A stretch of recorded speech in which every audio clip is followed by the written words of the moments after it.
खाता हो, घोड़े से उतरे बगैर उस मुहे सिवा को आपके सामने पेश करूंगा, जिंदा या मुर्दा। अफजल खान जिंदाबाद, आदिल शाही जिंदाबाद, अफजल खान जिंदाबाद, आदिल शाही जिंदाबाद, अफजल खान जिंदाबाद, आदिल शाही जिंदाबाद, अफजल खान जिंदाबाद।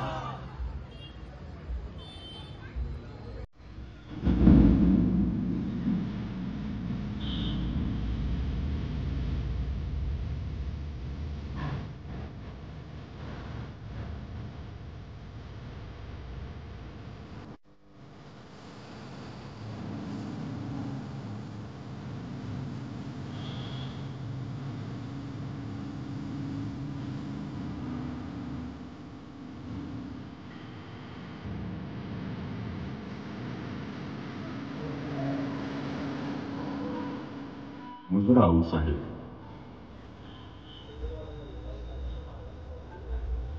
जावळी जिंकल्यानंतर आम्ही जो प्रतापगड उभारायला घेतला होता त्याचं काम पूर्ण झालंय आणि तळ कोकण आपल्या ताब्यात आल्यानं विजयदुर्ग बळकट करण्याचं कामही सुरू करत आहोत.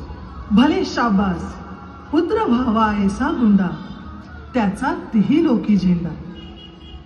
शोभा, आज तुमच्या रूपानं कोकणातल्या आमच्या लेकीबाळींना भाऊ मिळाला. इतके वर्ष कुठून कसा शत्रू येईल आणि जहाजावर घालून विकायला नेईल या धास्तीत जगत होत्या बिचाऱ्या. मुजरा आऊसाहेब, मुजरा राज, एक वंगळ खबर आहे.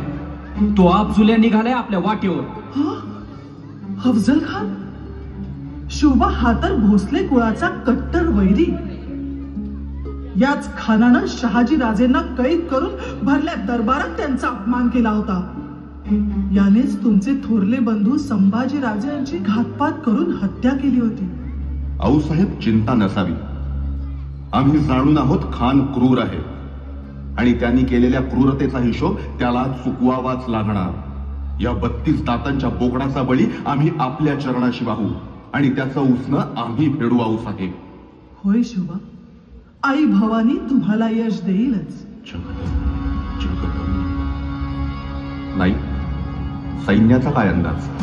विजापूर पासून हायसनाळ पर्यंत पसरली आहे बघा.